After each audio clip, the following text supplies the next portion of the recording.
Chapter 124. Unearthed. Within a minute of Rob sending the message that they're ready to go, people from the investigation excavation team start teleporting in, then summoning the Pokemon and equipment they need to finish the last few meters of the dig into the underground structure. As they pass by, a few of them stare, mostly at Red, but some also at her or Blue. Leaf and the others use that time to give a rundown of what Pokemon they have on their belts, and go over basic strategies and communication protocols in case anything goes wrong. "Will your bodyguards want to go in with us?" Leaf asks, as the sounds of excavation echo faintly from deep inside the tunnel. "One will," Red admits, and pulls his phone out to message them. "The rest will probably stay at the entrance or near the manor to make sure we're not ambushed. On that note, we'll keep you away from the fresh dig spots until we've put in proper supports," Rob says. "I know you want to be the first ones in, but safety first. Speaking of which, here." He opens a container box and starts handing out vests. It takes Leaf a moment to recognize the design as similar to Red's. "Are these for Abra, yeah, or other teleporters? We put them in so we can quickly teleport out in the unlikely event of a cave-in. For those with evolved teleporters, just keep them out and walk with them in arm's reach at all times." They start taking their bags off and putting them beside the wall, then summoning their Abra. Rob and Red help fit them comfortably into the back carriers, then put them on.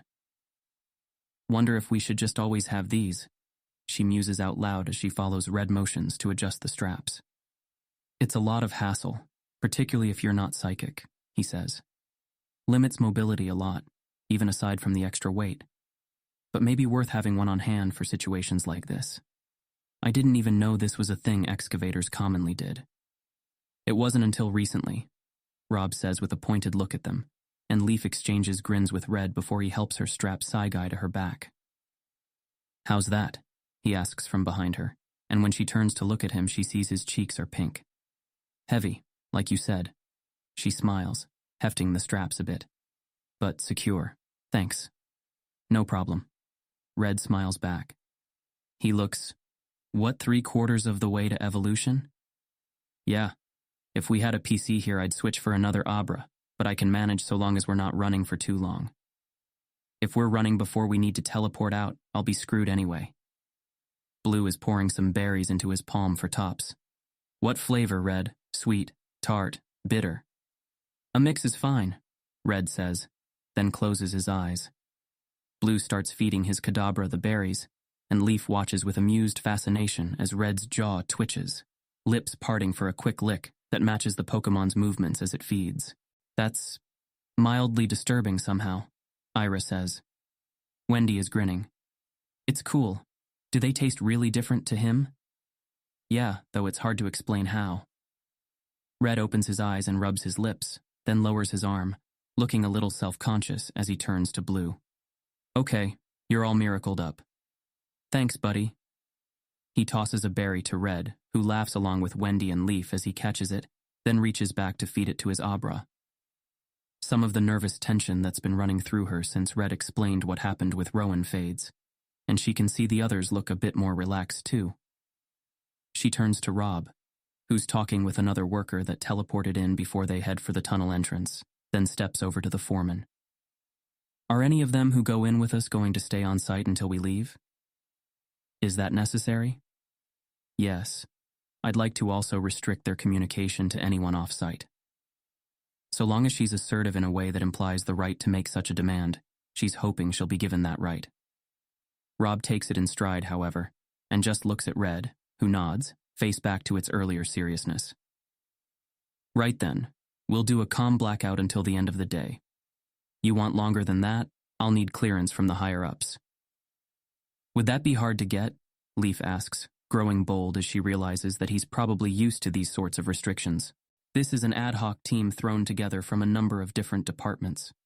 For what it's worth, my director would probably be fine with it for a few days, but they'll need me on other stuff after that. Rob shrugs. "Don't think you'll get them all to sign off at once unless you go to the top."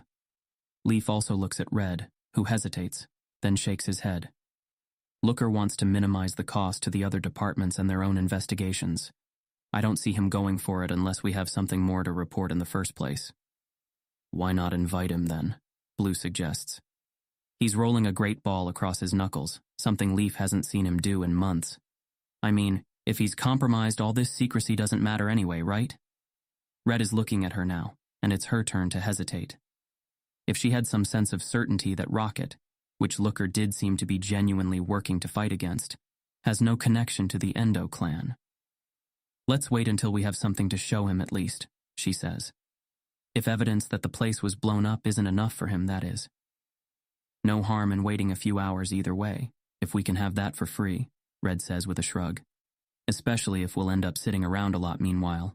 One of the hunters, Jensen, she believes his name was, arrives, looking around in bemusement at the circular carved-out passage along the mountainside, and then raising a brow at the tunnel entrance, which is tall enough for a Machamp to comfortably walk in, and about as wide as a garage door. What the hell have you been doing down here, Varys?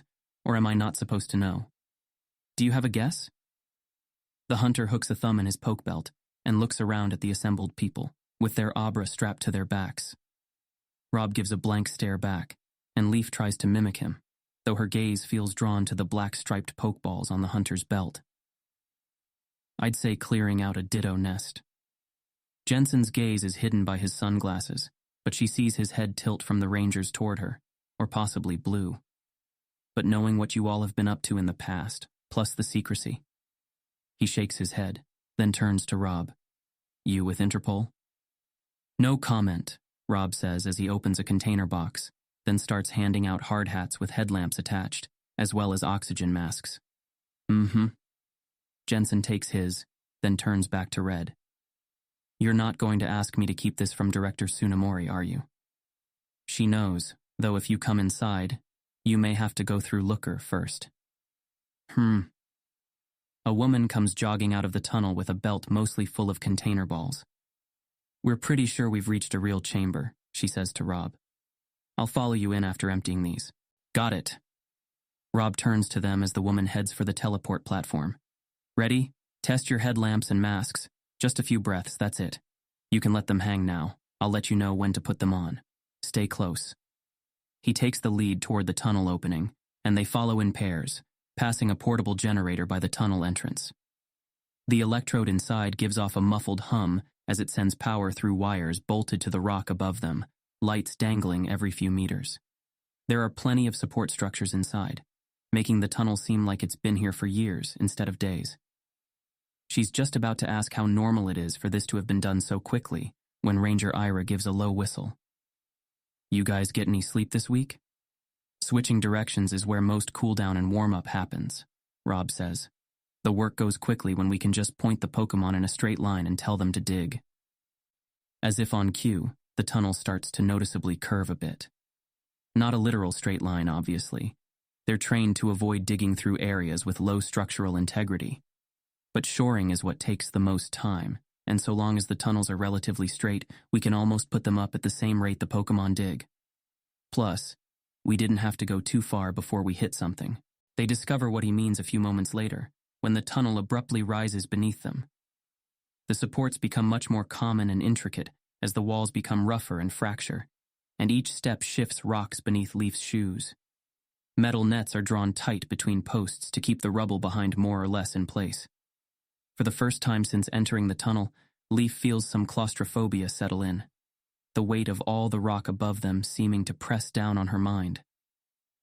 You can see where the wall used to be, Rob says with a gesture, and Leaf can indeed make out the glint of broken metal mixed with the rubble.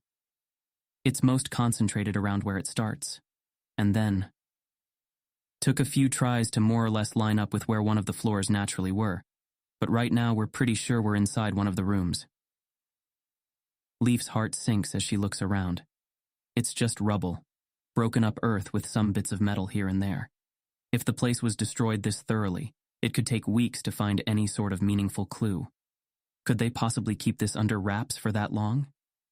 The tunnel keeps going, however, and she can hear voices coming from around another curve, as well as hurried steps approaching from behind them. She turns around to see Jensen doing the same, hand on his pokeball, but it's just the woman from earlier, container balls presumably emptied. Hey, if you're all ready, stay here while we punch through and make sure it's secure? Right, Rob says, and they step aside so she can hurry past, then around the curve to join whoever is waiting ahead. Ready to trigger teleportation, everyone. Leaf's heart starts to pound as the claustrophobia grows, but she does as he says, hand reaching back to touch her Abra's foot as the sudden sound of digging starts to echo around them. It starts and stops in bursts, and Leaf wonders what the excavators are using for commands.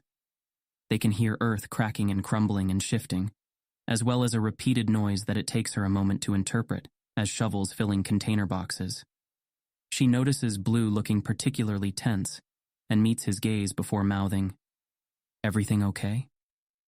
He shrugs, nods, then leans in so she can hear him over the din.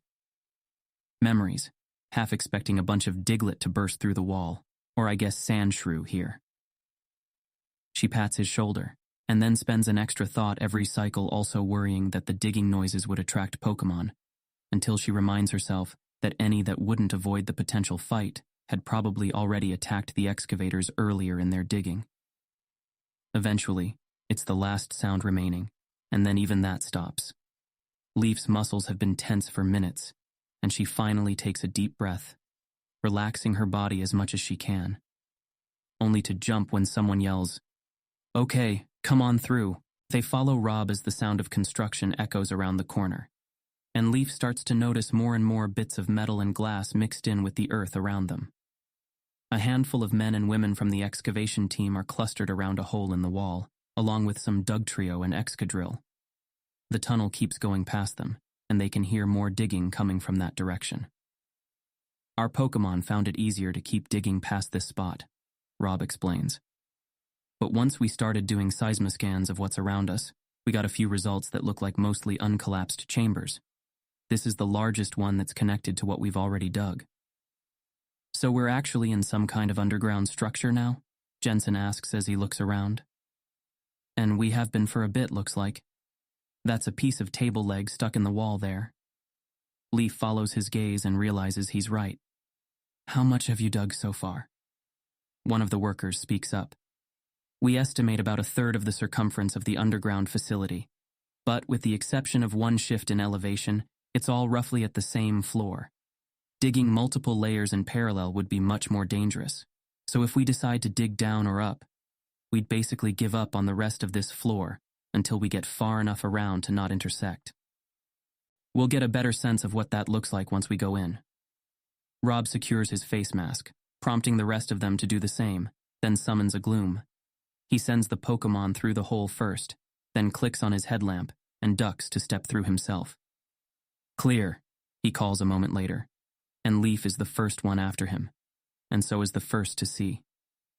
"Oh," Leaf says in a small voice that still sounds too loud, relief flooding through her. The room is clearly split in half, with the roof sloping down to form an angled wall across from them. To Leaf's left and right are counters and cabinets full of lab equipment, most of them littering the floor where they fell from tabletops and open cabinets, but some still upright and in one piece. Up until this moment, even with what Rob said about signs of explosives, she was still worried that they would finally get a glimpse inside and find something normal, a bedroom or a kitchen, or any other of the dozens of rooms already present above ground. But this is clearly something else. A nudge from behind makes her startle and step away to let more people through, and Rob says, "Don't touch anything. We'll put shores up, then evaluate whether it's safe to keep tunneling from here." Leaf walks over to what looks like a massive fridge that's still standing upright, though the top is partially crumpled by the broken ceiling. Its door is swung partially open, and through it, her headlamp reveals broken glass canisters and vials. Some in the back are still undamaged and have murky liquid in them.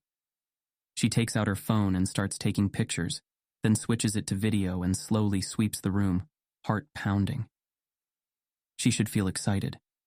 It feels like everything she's done since she came to Kanto, everything since the first article she wrote in Pewter, has been building up to this. But any excitement is drowned out by fear. Fear of the implications for what this lab may have created. Fear for what might happen once the people who built it learn that it's been discovered. And fear of what will happen to the hybrid they may have created, once its existence is widely known. She turns to Red, who's staring around with wide eyes. He meets her gaze after a moment and nods, then turns to Rob. We can't do anything about general leaks on the location, but consider your team on comms blackout going forward. I'm calling Looker. It takes almost half an hour for Looker to arrive, in which time they manage to secure the new room and dig their way to another open space. This one a hallway that's blocked off on either end. It reveals more promising directions to dig in, however, and they're looking over the acoustic maps to decide which way to try next when the special administrator reaches them, takes one look around the lab they found, and heads back out, gesturing for them to follow. Everyone here is on comm blackout until I say otherwise, Looker says to Rob. I'll clear it with their team leaders, just make sure they know. The manor above looks like it has some intact rooms, which means we don't have to pitch tents, but anyone needs to bring extra things in. They clear it with me first.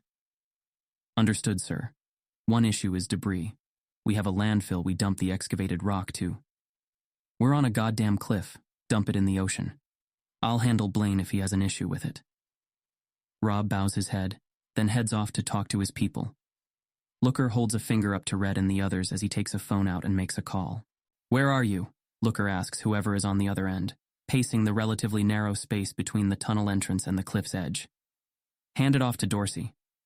I want you to gather up with every off-duty agent and officer in Indigo who's got green or higher clearance that's got so much as a drill burr, or a, whatever they use for excavation here, sand shrew? Diglet, sure.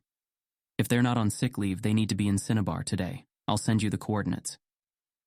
Leaf's heart leaps at the confirmation that this is being taken seriously, though her feet itch to dash back inside and see if they've found another room yet. There's also a flutter of anxiety in her stomach as she waits to hear what he wants to tell them. Surely he won't ask us to leave. Get me a psychic or two, put a forensics team together and some SMEs. Everything, but double up on biologists, chemists. He pauses to turn to Red, who flashes a thumbs up. Both. Uh-huh. No, I'll deal with them, just get people moving. Oh, and a couple security units. Varys's guys are here, but we want a wide net. Yeah, that'll do.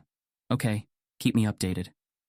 He hangs up, then abruptly turns back to them mid-stride, coat flaring behind him. Who are you two? He asks Ira and Wendy. Ira Niesman, Ranger Captain of Cinnabar's 5th District. This is Wendy Burton, Senior Cadet, on extended exchange from Almia Academy. Looker squints at them, then at Red. Why are they here? You realize how this complicates things, right? Wendy frowns, but Ira puts a hand on her shoulder, and Red keeps his chin up as he meets Looker's gaze. Leaf has never seen him look so calm and self-assured, and marvels over how far he's come that he can stare down someone like the special administrator. For a moment, he actually reminds her of, well, Blue. They helped us find this place, Red says, and agreed not to share the location until we could investigate it. If they were going to leak that it was found, it's already happened, so there's no harm in them staying, is there? There is if they're sticking around for a timely sabotage. Looker sticks his hands in his coat pockets as he turns back to the Rangers. I assume you two want to stay? If I say no, do we disappear into a windowless room until you lift the comm ban? Ira asks. If you say no, I've got no leverage to keep you here, and I have to talk to your director to find some. But this isn't something the Rangers... It is, Ira says, if what we suspect this lab made is true. Looker sighs and rubs the bridge of his nose. I admit some philosophical and legal uncertainty, but the hybrid, if real, would almost certainly be a concern for the League, or I suppose law enforcement. In the unlikely circumstance it's considered an Indigo citizen. With all due respect, Special Administrator, I suspect Coronet would disagree. Looker shakes his head and turns to Red. I'm making this your problem. If a leak occurs, or General Tyra causes problems for me, you and your friends are off this. Understood? Yes, sir. He nods, then turns to Jensen. Are we going to have a problem, officer? Not today, sir. If Tsunemori isn't looped in by tomorrow, though, we might. Looker taps his fingers against his leg. When's your check-in? 1800. She'll know by then. Jensen nods, and Looker finally turns to her and Blue. He stares at them a moment, then looks at Jensen and the Rangers. Give us a minute, would you? Jensen heads back toward the tunnel entrance, and Ira and Wendy do too, after exchanging a look with Leaf. Once they're far enough away, Looker focuses on her, and Leaf does her best to meet his gaze as calmly as Red did. "Miss Juniper," he says after a moment, "a computer went missing from the Rocket Casino, and I happen to know that you're the prime suspect for the information that was on it being leaked to the net. I also happen to know that there's some circumstantial evidence that makes it unlikely that you did it directly, which is why more weight wasn't brought to bear against you. That and your relative fame." The first dozen words replaced Leaf's blood with ice water, and by the end, her heart is pounding, and her breaths are shallow and quick. She does her best to maintain a poker face, but she can feel her ears burning, and studiously avoids looking at Red or Blue. "Was that a question, Special Administrator?" Looker snorts. "You don't need to lawyer up, and I'm not sending you away just yet. You've clearly got some special knowledge and skills, but you do need to assure me I'm not going to regret letting you stay on this. I won't ask you to submit to a psychic merger on the missing computer. That's Celadon's business. I will want one of my people to confirm that you have no intention of leaving or tampering with any evidence here. Acceptable?" Leaf swallows, wondering if her thoughts would betray her, wondering if she would think up a situation where she might be tempted to.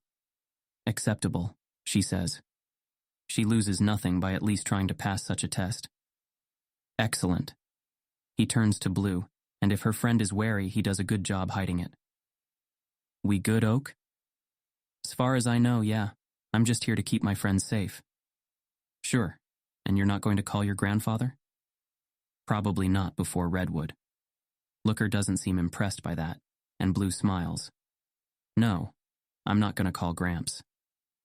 "Is that because he already knows about this place?" No comment. "I don't know if you're going to be the next champion or not, but I don't have reason to think you're crooked yet. Given how much of a circus this already is, I don't mind you sticking around so long as I don't have to worry about you pulling some publicity stunt or trying to score points with Blaine or Lance or whomever with what you learn here." Blue shrugs. "I want to know if Blaine is involved in all this, somehow.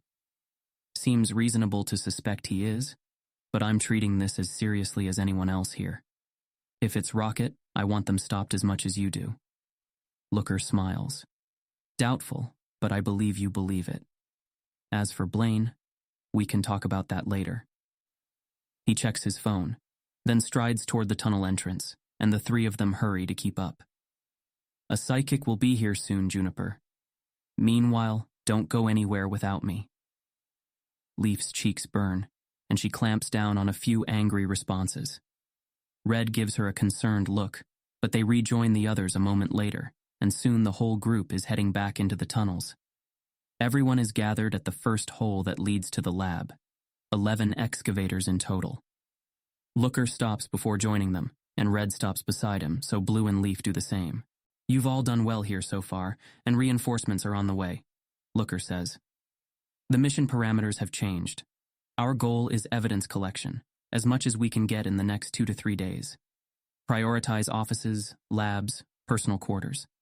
Top prizes for any computers that might still have an intact hard drive. And one more thing," Leaf adds before she can think better of it. "We believe there might be a chamber, possibly at the center of the facility. It would have had a glass tank in it, big enough to hold a person. The room would also be big, and around it would be storage and empty space, then a ring of living quarters. If anyone finds anything that fits that pattern, let us know immediately." Looker glances at her, but after a moment just adds, "Also immediately call out any corpses, whether Pokemon or human. Questions? Okay, go tell anyone who needs to know that you're going to be out of contact for a bit, then get to it." The next few hours are spent in starts and stops, waiting for the excavation team to scout and open paths to new areas, then carefully picking over them for any evidence of what took place in the hidden lab. Leaf spends her downtime going over all the reasons why stealing anything from this lab would be a bad idea, and how she had no plans to do it in the first place, so that when the psychic finally arrives, she manages to convince him, and by extension Looker, that she should stay. Once that's passed, she's able to relax a little, and spend more time analyzing the way the growing team of diggers trade off on expanding the outer tunnel, finding new entrance points into one of the rooms it passes by, and branching inward from them.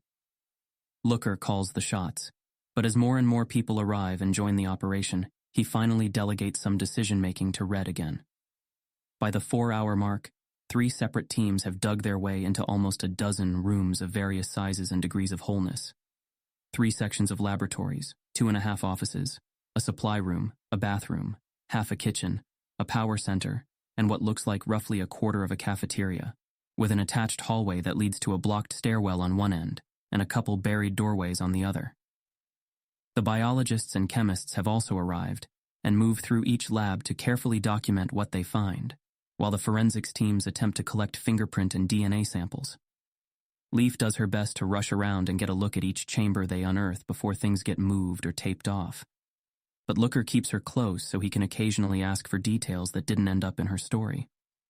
She does her best to help, and though a part of her still resents the way he so casually implicated her in front of Red and Blue, she starts to see why he was assigned to head the investigations into Rocket. She also has some time to reflect on why she hasn't spoken to her friends about what she did in Celadon earlier, which takes some more bite out of her anger. Every so often there's the sound of creaking or rumbling throughout the stone, and Leaf's heart leaps into her throat, but the excavation teams ignore most of them, only occasionally stopping what they're doing to listen for what she presumes are signs of an actual imminent cave-in. Red ends up reflexively teleporting twice, coming back each time within a minute with an embarrassed look on his face. But no one comments on it, not even Blue. Jensen actually gives him an approving nod the second time, which is the most emotive the otherwise reticent Hunter gets, as far as Leaf could tell. Eventually, there's a rumbling big enough, however, that the digs are all called to a halt, while some tests and scans are run. Rob decides the rest of them need to break for lunch, and most of them retreat to the sunny field around the mansion. Leaf is among the last to leave, having to be practically dragged out of an office where she's reading what looks like a meeting calendar that was on the wall. "I'm not sure what I was expecting, but it's still a surprising mix of tech," she says as they head for the entrance. "No computers yet, so part of me is expecting to find written notebooks or journals. But that would be ridiculous. Yeah, too easy too for someone to sneak off the property," Red says. "I'm actually really surprised by how many people must have had to maintain a secret like this for so long." "They must have had some strong incentives," Leaf says as she picks her bag up, then carries it topside rather than swapping it for her Abra carrier, rifling through one of the pouches for a food container ball. In both directions. By the time they reach the top of the stairs, some enterprising explorer has brought a bunch of tablecloths from one of the mansion's kitchens, so that a dozen picnics cover the grassy cliff like giant flowers. They find the one Blue and the Rangers have claimed, and Leaf summons her meal box beside them before she pulls Saigai's carrier off, stretching and rotating her shoulders, then doing a slow collapse onto the tablecloth-covered grass. "Let me guess," Red says. "Nervous system adjusting to the lack of prolonged claustrophobia?" He carefully removes his own back Abra, she's coming around to Bakra being a good nickname, and drops beside her. Mostly. Also frustrated. She sits up, as happy for the lack of weight on her back as she is the imminent food. She pours some berries onto the grass beside Saigai, then frees him from his straps before taking an egg salad sandwich out of her container. Feels like we should be trying to find where they held the hybrid, but Looker is obviously going for quantity over quality, and having to wait for forensics to go over each room with a fine-tooth comb is slowing things down. And yeah, I get it, but I can't escape the feeling that time isn't on our side. She checks the time as she says it, and notices that she has no signal. The signal blocker is up, somewhere around here. "Jurisdiction is still fishy," Ira says, as he pulls his own food out of his container. Not to say the Rangers should have priority either, but there's no undeniable sign of criminal activity yet, let alone renegades. If the owners show up with an injunction from Cinnabar telling everyone to clear off, I could see the regional courts deciding this was all a breach of private property. Leaf's heart sinks. Even if they don't, the delay would give them plenty of time to renew the cover-up, even retaliate somehow. Blue gives her a knowing look. If they try, it could expose them even more, so long as we make some moves online first, which we'd have time to do if they start with legal blocks. After what happened at the Rocket Casino, I think Interpol could defend probable cause for investigating, Red says, mouthful of a thin pita sandwich filled with feta cheese and walnuts. It reminds her of what she had at Bill's lab, and she wonders how often he's eaten it since. But technically, there isn't any sort of law against secret labs, so either way, something's got to show up soon for that to carry over much longer. Blue shrugs. I hope we find something that helps stop Rocket, but I'm most interested in the hybrid too. Could buy some dig TMs, have the excavators show us the ropes so we can explore on our own. Even assuming we wouldn't mess things up for the others, I think Looker would block that, Red says. We could just try to convince him that finding the room where the hybrid, or test subject, was being kept should be a high priority. He might have reasons not to, Ira says. Whether their goal was to destroy evidence or destroy the thing they created, the stuff we'd need to find could be beyond salvage. I can see Looker thinking it's better to find indirect evidence of it. If it was destroyed, it wouldn't be running around sending people dreams, Blue says, tone grim. So either the explosives failed to kill it, or it's the one that triggered them. It wouldn't do that, Leaf says, frowning. If you'd read the story, I read it, seemed worth prioritizing once we knew this place was down here. He shrugs. The story ends with the earthquakes killing everyone and helping it escape, but we already know that's not right. What do you... Leaf trails off as she feels a bloom of cold in her stomach. She looks around and sees Wendy frowning, while Ira and Red stare down at their food. Jensen is Jensen, sitting slightly apart from them and keeping his head on a slow swivel. Because of the explosives, they might have gone off after it left. We still should have found some bodies, Blue says. Or bones, or whatever. Not saying I'd have stayed in my office during an earthquake, but even if most people rushed up the stairs before they collapsed, we should find someone sooner or later who didn't make it, if an earthquake really was involved. The cold feeling in her stomach has grown, and Leaf has to force herself to take another bite as she notices her confusion and reflects on it. Blue could be wrong about the chance that they'd find a body by now, but it's something she should have noticed, and she didn't, because she hasn't been suspicious of the story at all. Ever since it led to them finding the lab, she's taken for granted that Dr. Fuji wasn't just dreaming up a story to help people empathize with and question their treatment of Pokemon, but rather relaying a mostly factual account of what happened in his story notes and outline, which she was allowed to take her own creative liberties with. But she didn't question the ending, even after she realized the story might have been true. And surely the ending would have to have been fictionalized, or else. I think I just realized, she says, speaking slowly, feeling her way through each word, that I took for granted that the hybrid might be real after what Red said, that the story might be real, but never re-examined how Dr. Fuji knew what happened. If he was one of the scientists at the lab, he either left early or survived. Maybe the test subject told him, Red says. Which means we definitely can't trust its account of what happened here, Blue says. You think what, they killed the scientists? We're still missing bodies in that case. Maybe it ate them. Gross, Wendy says around her mouthful. Gross and unfair. Leaf frowns at Blue. I admit that the right amount of suspicion isn't zero, given we can't know exactly what happened here. But the hybrid isn't going around killing people. If they wanted to cover up their survival, why tell Fuji anything? Maybe it's controlling him, Ira says, making her turn toward him in surprise. If it can project to an entire city, we don't know what else it's capable of. Hell, it could be going around killing people now. How would we know? But there's no reason to believe they are, Red insists. If we're imagining new powers, they could also have transformed into a human and started a candy shop. Why anchor on the theory they're hurting people without reason? And even if they killed some people on the way out, it was a captive, Wendy says. If they were a human, we'd consider that self-defense. If it were human, we'd have some idea of what it was capable of, Blue says. Even if it's not killing people now, if it can do it in a way we can't know about or stop, we can't treat it like we would other humans. Leaf stares at him in shock, wondering how he can't see the parallel. She sees the moment it hits Blue. His frown softens, his eyes widen, darting to Red, who stares down at the tablecloth, face blank as he chews. I'm reading between the lines here, Jensen says, making everyone turn to the hunter as he speaks for the first time in hours. But it sounds like you guys are saying they made a smart Pokemon down there? Hybrid, As in hybrid with a human? There's a moment of collective silence before Red says, "That's the idea, basically. I think they might have just run experiments on unusually strong psychics. Maybe boosted their abilities somehow. And they're the one that's been projecting those dreams around the islands?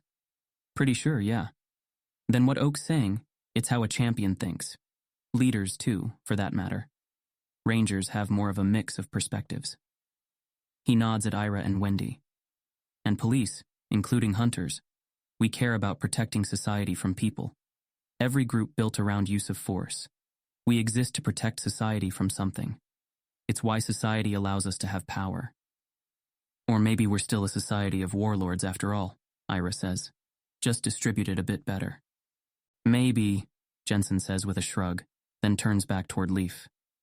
"But if you want to argue that this hybrid shouldn't be treated as a threat, hey, hunters are the last group that will argue we can't use the enemy's methods against them. But you won't convince most people to take that risk without a good reason. There's no group that's empowered by society to expose it to more risk intentionally. Any politician trying to argue for people to accept that would be quickly voted out, and leaders would face a revolt." "Scientists," Red says almost immediately. Jensen's lips twitch. "Fair enough. But that's because the rewards are tangible and the risks aren't. The first time a new legendary goes rampaging away from the ruins of an unowned lab." The silence returns, and people have almost finished eating before Blue says, "It's different for humans. Even psychics who learn how to do new things, other humans can learn that stuff too. We know we think the same and feel the same." "Not everyone does," Red says, still not looking at Blue. "If it's one thing psychics learn quickly, it's how differently people experience the world, even when we mostly act the same." "I don't mean literally," Blue says, sounding a mix of exasperated and earnest. "I mean, things like kids smile when they see a smile and like warmth and sugar, and I know some don't, but they're rare. So who decides how different someone has to be before they're not a person? If they were experimenting on a human psychic and boosted their powers, would they still count as human if they could do things no other human could?" "That's not what I'm saying," Blue snaps. And even though she agrees with Red, she wants him to stop, wants him to accept the apology. Blue doesn't have the words, but he's trying, in his own way, and she can only watch with the same painful heaviness in her chest as she did that day in the hospital, when she couldn't stop them from saying the wrong thing, from tearing at each other. Even if someone is different, we treat them the same because there are limits. There's still stuff we can understand about each other. Humans don't want to live in a world without humans. And if they do, if they act in ways that hurt others, then we treat them as a threat. So why not do that now?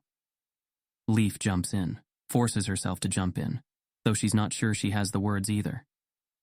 "They're at least part human, and I know you think it's safer to treat the Pokemon part as an inherent threat. I even get why. But why not wait until we know they are? Doesn't presuming they'll be hostile make it more likely they are? Plus," Wendy adds, looking at Ira, "what if it's not a threat? I mean, for every problem, Pokemon must be considered part of the solution, right? That's what we're taught. Not just for capturing, but wild Pokemon too.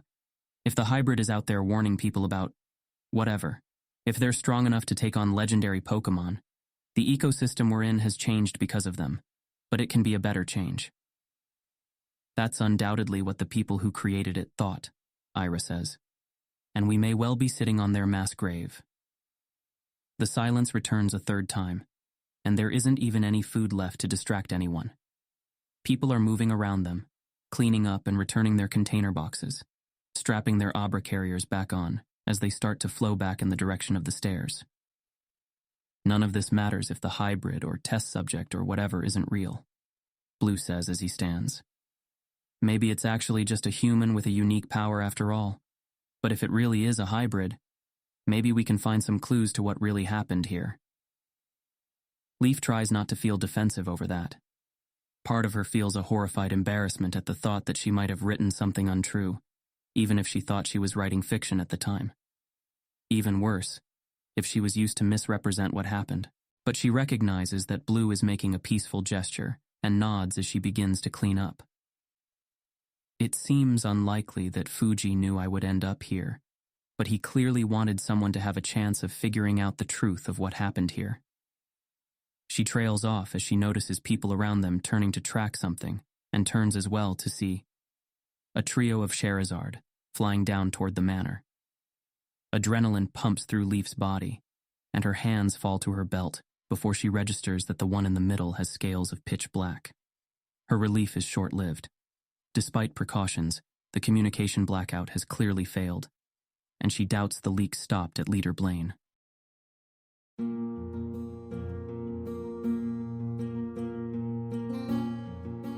This has been an AI reading of the Pokemon fanfic, Pokemon: The Origin of Species, written by Daystar Eld. If you enjoy this work, please visit patreon.com/daystareld, where you can support the author. Additionally, if you enjoyed this podcast and wish to help support the creation of others like it, you can visit patreon.com/askwhocastsai, where we are releasing episodes 4 weeks in advance of the regular feed. Thanks for listening.